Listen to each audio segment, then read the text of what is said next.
Sa mga lumulusong sa baha, doble ingat po dahil sa mga sakit na pwede ninyong makuha. Isa na riyan ang leptospirosis na tumaas na ang kaso, sabi po ng Health Department. Nakatutok live si Maki Pulido. Maki. Passable na, Emil, ang bahaging ito ng MacArthur Highway sa may barangay Dalandanan, pero may kalapit na kalsada, partikular yung patungo sa Valenzuela City Hospital na hindi pa rin madaanan ng mga sasakyan dahil umaabot pa rin ng 2 feet ang tubig baha.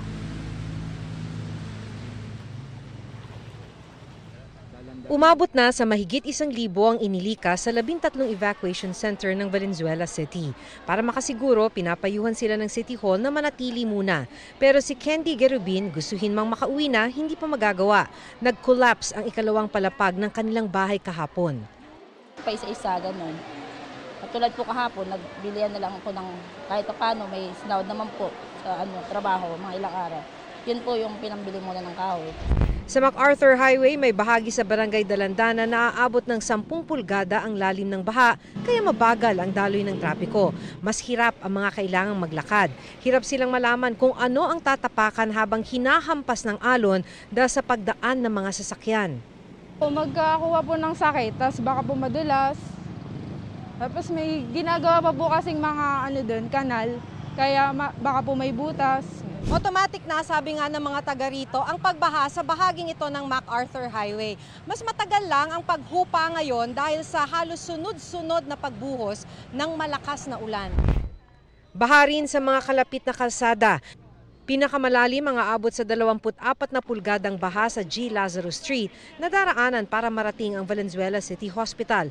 Mga pedicab na lang ang nakakaraan. 50 pesos per head ang singil, kaya't umaray si Jonah nang dalhin sa emergency room ang ama dahil sa pananakit ng dibdib.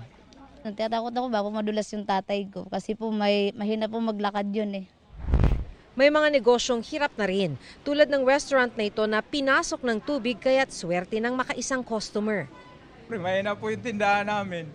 Baka magsarado kami, ganun. Ang baha sa MacArthur Highway pinalala ng pagbara ng drainage dahil sa construction ng North-South Commuter Railway ayon mismo sa City Hall. Ang baha naman sa G. Lazaro malapit na raw masolusyonan. By now, 60% already is done. Malaking improvement na dahil malalapad na yung mga drainage at tinataas na yung kalye.